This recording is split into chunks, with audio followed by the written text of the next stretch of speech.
오늘은 성탄절입니다. 1년에 주일이 아닌 평일에 예배를 드리는 날은 한 2번 정도 있는 것 같습니다. 성탄절과 또 송구영신 예배 이렇게 2번이 있는데, 성탄절은 참 기쁜 날이죠. 기쁜 날인데 우리의 얼굴은 우리의 얼굴들은 그렇게 기쁜 느낌이 잘 들지 않습니다. 저를 비롯해서 요즘 살아가는 많은 분들이 참 얼굴에 웃음기를 잃고 살아갑니다. 또 웃는지 우는지 마스크를 끼고 있기 때문에 또 잘 모릅니다. 어떤 표정인지조차도 모르고 이렇게 참 살아가는 안타까운 시간이 계속가고 있습니다. 성탄절이 되면 어렸을 때 교회 다녔던 생각들이 많이 납니다. 적어도 한 달 전부터 교회 나가서 성탄 발표회 연습을 하고, 또 청소년 때부터는 성탄 전야 때 선물 교환식을 했습니다. 그리고 자정이 넘으면 교회에서 준비한 떡국을 먹고 새벽송을 나갔던 기억이 새롭습니다. 언제 다시 새벽송을 다닐 수 있는 날이 올까 생각해 보면 참 아쉽다, 이제는 추억으로밖에 생각하지 못할까 하는 그런 아쉬움이 듭니다. 오늘 설교 제목이 예수님께 드릴 최고의 선물이라고 했는데, 저는 사실 선물을 많이 받았습니다. 그 선물이 무엇인가 하면은 사랑이라고 하는 선물입니다. 첫째는 하나님께로부터 사랑의 선물을 많이 받았습니다. 둘째는 가족으로부터 사랑이라고 하는 선물을 많이 받았습니다. 셋째는 교회 사랑하는 성도들로부터 사랑이라고 하는 선물을 많이 받았습니다. 오늘 제가 이 자리에 있기까지는 하나님께서 나에게 베풀어 주신 사랑, 가정에서 가족들이 나에게 베풀어 주신 사랑, 또 우리 성도들이 저를 위해서 베풀어 준 그 사랑으로 인하여 내가 산다, 그 선물이 아니라면은 오늘 살아갈 수 없을 텐데 하는 마음으로, 늘 감사하는 마음으로 살아갑니다. 목회자는 성도가 없으면은 목회할 맛이 나지 않지요. 그런 면에서 성도들로부터 많은 사랑을 지금까지도 받고 삽니다. 미국 소설가 오 헨리가 쓴 크리스마스 선물이라고 하는 소설이 있습니다. 그 내용을 보면 이렇습니다. 어느 한 도시에 가난하지만 서로 상대방을 너무나도 사랑하는 부부가 살고 있었습니다. 성탄절이 다가오자 두 사람은 걱정이 생겼습니다. 아내는 남편에게, 남편은 아내에게 꼭 성탄 선물을 해주고 싶었지만 너무나도 가난해서 선물을 살 돈이 없었기 때문입니다. 남편은 고민을 합니다. 무엇을 사줄까 생각하다가 아내의 그 아름답고 긴 머리카락을 빗을 수 있는 빗을 사주기로 했습니다. 그래서 가장 아끼던 자기 시계를 팔았습니다. 한편 아내는 남편에게 무엇을 선물하면 좋을까 고민하다가 남편의 시계줄을 보면 늘 낡아 있기 때문에 내가 시계줄을 사주어야 되겠다 생각을 하고 백금으로 된 시계줄을 선물하기로 했습니다. 그래서 아내는 돈을 마련하려고 자기의 긴 머리카락을 잘라 팔았습니다. 성탄절이 되었습니다. 두 사람은 예수님의 탄생을 축하하면서 서로에게 줄 선물을 내놓습니다. 남편은 아내에게 머리빗을 선물했고 아내는 남편에게 시계줄을 선물했습니다. 그런데 이게 웬일입니까? 아내는 머리카락을 잘라서 시계줄을 샀기 때문에 빗이 더 이상 필요치 않았고, 남편은 시계를 팔았기 때문에 시계줄이 더 이상 필요 없게 된 것입니다. 그러나 부부는 행복했습니다. 그들이 각자 준비한 선물은 더 이상 쓸모없게 되었지만 이미 서로의 마음을 충분히 읽을 수 있었기에 그들 부부는 서로 부둥켜 안고 행복의 눈물을 흘렸습니다. 이것이 오 헨리의 크리스마스 선물이라고 하는 소설입니다. 우리 예수님께서 태어나실 때 동방의 박사들이 선물을 들고 강을 건너고 산을 넘어 별을 보고 베들레헴 마구간까지 갔습니다. 그리고는 예수님께 드릴 최고의 선물을 드립니다. 황금을 드립니다. 유향을 드립니다. 모략을 드립니다. 그들은 왜 이러한 것을 선물로 드렸겠습니까? 이 선물은 공통점이 있는데 그것은 가치가 있는 것이었고 귀한 것이었고 그것은 의미 있는 것이었습니다. 어떤 사람은 황금을 드렸습니다. 황금은 무엇입니까? 황금이라고 하는 것은 왕권을 의미합니다. 황금이라고 하는 것은 예나 지금이나 비싸고 귀한 것입니다. 솔로몬은 그가 성전을 짓고 그 기구들을 들여놓을 때 금으로 그 성전을 치장을 했다고 했는데 그 중에서도 금 중에 금 오빌에서 나는 금으로 치장을 했다고 했습니다. 오빌에서 나는 금, 그것은 곧 아프리카 지역에서 나오는 금 중에 금, 최고의 금, 그것을 하나님 전에 그 금으로 드렸다 하는 그 말입니다. 금이라고 하는 것은 가치가 있고 비싼 것이고 그리고 변하지 않는 것입니다. 우리나라 신라 시대에도 보면은 왕들과 왕비들은 금으로 만든 왕관을 쓰고 황금띠를 하고 금으로 만든 그릇을 사용했다고 합니다. 금은 귀한 것입니다. 그리고 변함이 없는 것입니다. 금을 1000도 이상 되는 곳에 넣어서 열을 가하여도 금은 그대로 있습니다. 99.9%의 금을 가지고 열을 가하여서 세공을 하여도 1g도 없어지지 않는다고 합니다. 그래서 결혼식 때 금반지를 교환하는 것이 아니겠습니까? 동방의 박사들이 황금을 드렸다는 것은 예수님은 우리의 왕이라고 하는 믿음의 고백과 변치 않는 그들의 신앙을 우리가 확인할 수 있게 되는 것입니다. 역사가 세네카라고 하는 사람은 당시 중동 지역에서 이러한 말이 있었다고 합니다. 황금을 가지지 않고서는 왕을 만날 생각을 하지 마라. 왕을 만날 때는 언제나 가장 귀한 선물 황금을 준비하여서 왕을 만나야 한다 하는 이야기입니다. 황금이라고 하는 것은 금속 중에 가장 귀한 것이 황금이고 예수님은 세상의 왕, 만왕의 왕이 되시지 않습니까? 그래서 동방 박사들은 황금을 준비하여 하나님 앞에 우리 아기 예수님께 드린 것입니다.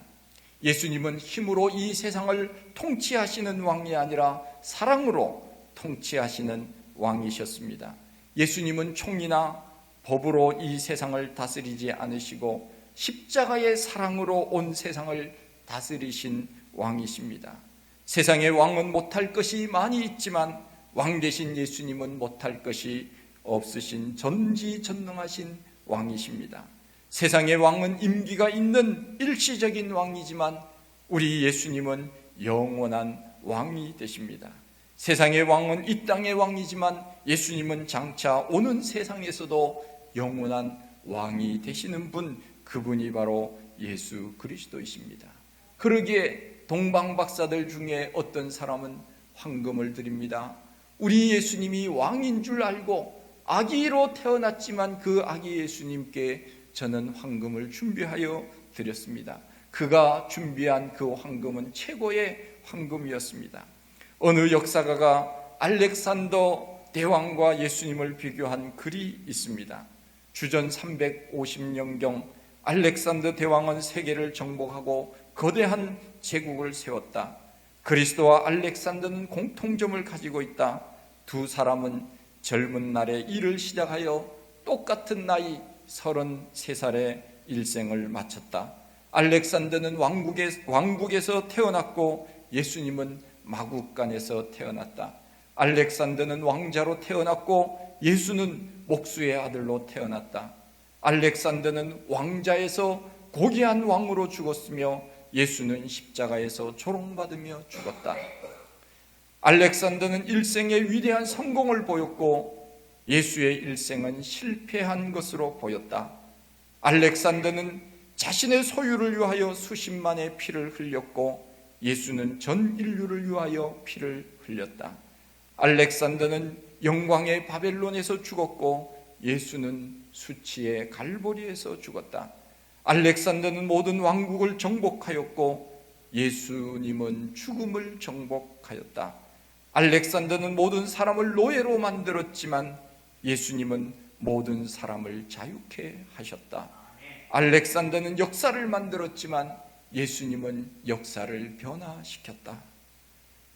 얼마나 참 귀한 글인지 모릅니다. 그렇습니다.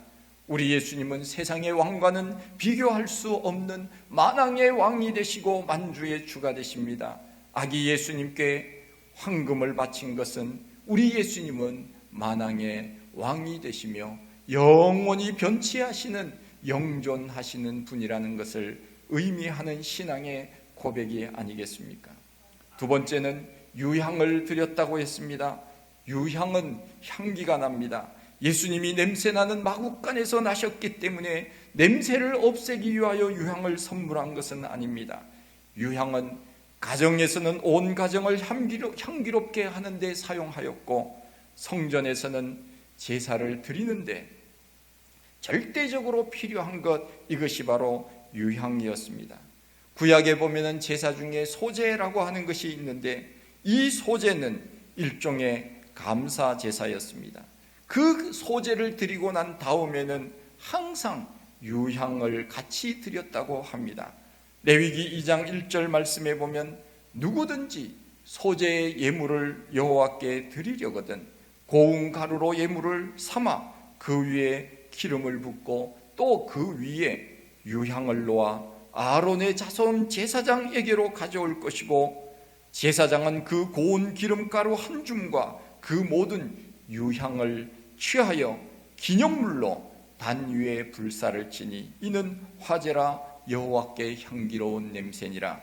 구약시대 때 하나님 앞에 제사를 드릴 때 꼭 필요했던 것, 이것이 바로 유향이었다고 말씀합니다. 분향단 위에는 늘 향이 꺼지지 않도록 타고 있었는데 향을 내는 향품이 소합향, 나감향, 그리고 풍자향으로 유향으로 섞어 버무려 태우게 되었다고 성경은 말씀하고 있습니다. 하나님 앞에 제사를 드릴 때 꼭 필요했던 것, 이것이 바로 유향이었습니다. 유향을 드렸다는 것은 우리 예수님은 제사장이 되신다고 하는 것을 의미합니다. 유향은 제사장이 사용하는 물건 중에서 가장 귀한 것 중에 하나였습니다. 제사장을 라틴어로 폰티펙스라고 이야기를 하는데 이것은 다리를 놓는 사람이라고 하는 의미입니다.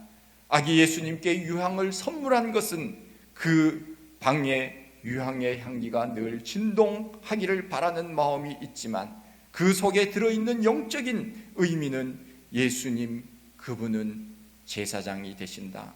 우리를 위하여 대신 제사를 드려주시는 분, 하나님과 우리 사이에 다리가 되어주시는 분, 그분이 바로 예수님이라고 하는 의미가 유향 속에 포함되어 있다 하는 것입니다.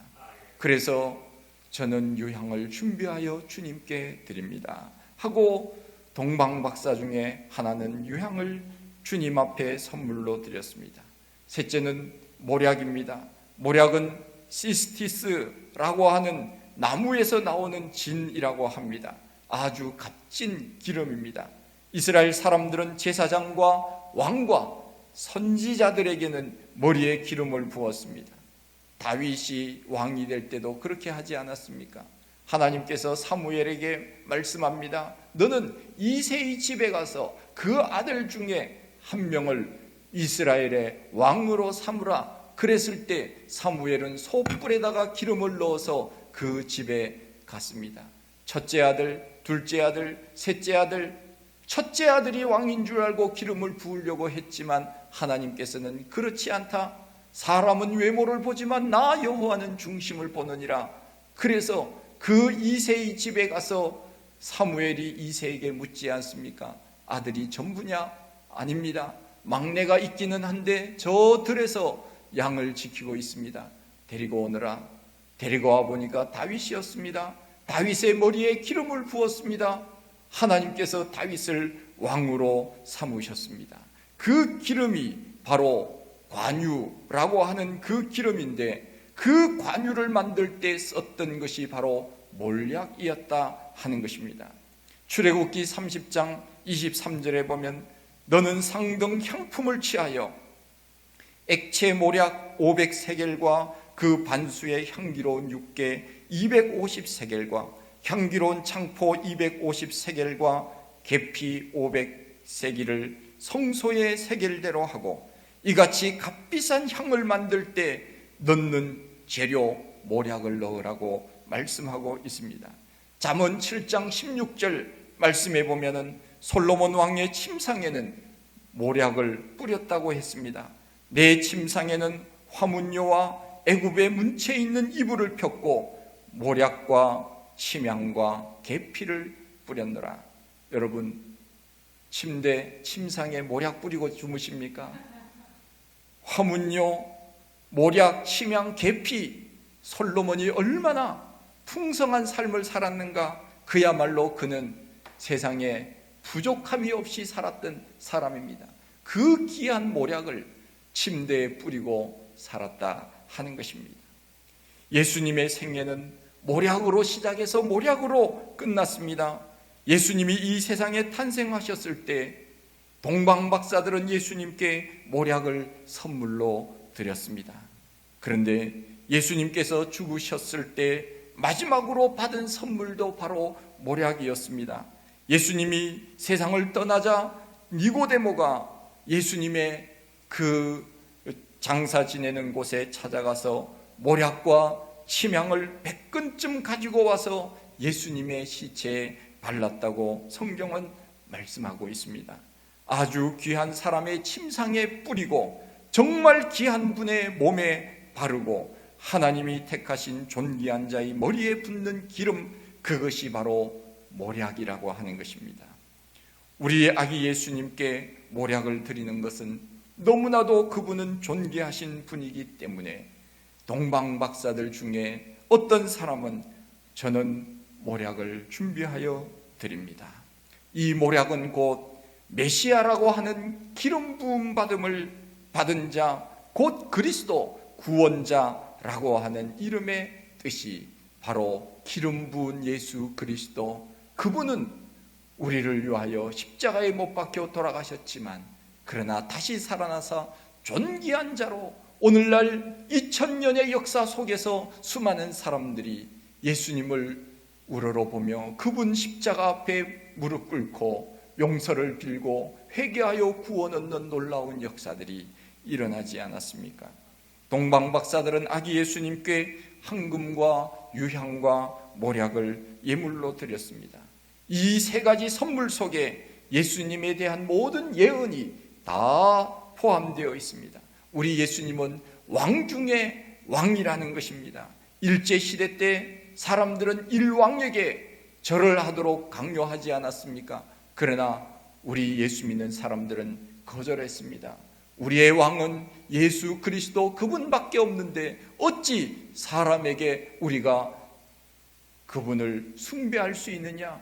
일왕 숭배하지 않았습니다. 믿음을 지켰습니다. 우리의 왕은 예수 그리스도, 그분은 영원하신 왕이십니다. 바로 황금이라고 하는 이 속에는 왕 대신 예수님을 의미하는 그 마음이 포함되어 있습니다. 우리 예수님은 제사장 중에 제사장이십니다. 우리를 위하여 십자가에 대신 십자가를 지시고 돌아가신 분이십니다. 예수님은 오직 한 분이신 구원자, 기름 부음을 받은 자, 그리스도 메시아이십니다. 우리를 구원하신 분입니다. 그러기에 동방박사들은 황금을 드렸습니다. 유향을 드렸습니다. 모략을 드렸습니다. 그들은 가장 귀한 선물을 우리 어린 아기 예수님께 드렸던 것입니다. 그렇다면 우리는 어떤 선물을 드리면 좋겠습니까? 사실 성탄절은 우리끼리 선물을 주고받으면서 우리끼리만 즐기는 날이 아니라 주님께서 나를 위하여 이 땅에 자기 몸을 대속물로 주기 위하여 오신 그 주님께 우리가 선물을 드려야 마땅하지 않겠습니까? 우리는 주님께 많은 사랑을 받았습니다. 또 많은 선물을 받고 살아갑니다. 우리 주님께서 지금도 우리에게 사랑의 선물을 주고 계시는데 그것이 바로 생명입니다. 그리고 우리가 숨쉬고 있는 이 모든 공기와 햇빛과 비, 이 모든 것들이 하루하루 살아가는데 주님이 우리들에게 주시는 선물이 아니겠습니까? 그렇다면 우리도 주님을 위하여 선물을 준비하여 드리는 것 마땅하지 않겠습니까? 혹시 주님이 우리 집에 오신다면 나는 주님을 위하여 무슨 선물을 준비하여 드릴까 생각해 보셨습니까?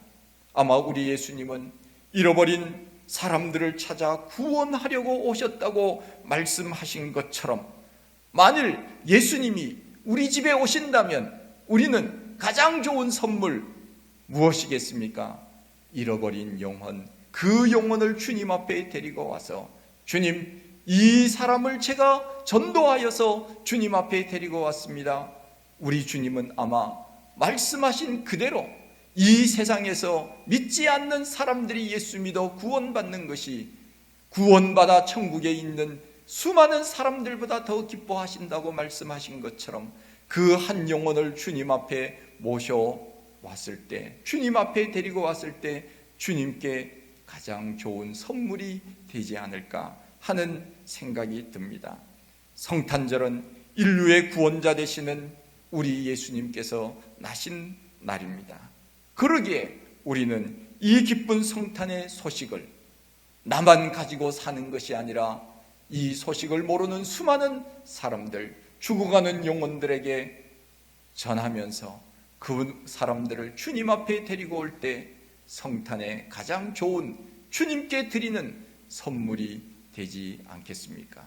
이 선물을 우리 모두 주님께 드리면 우리 주님이 기뻐하실 줄 믿습니다.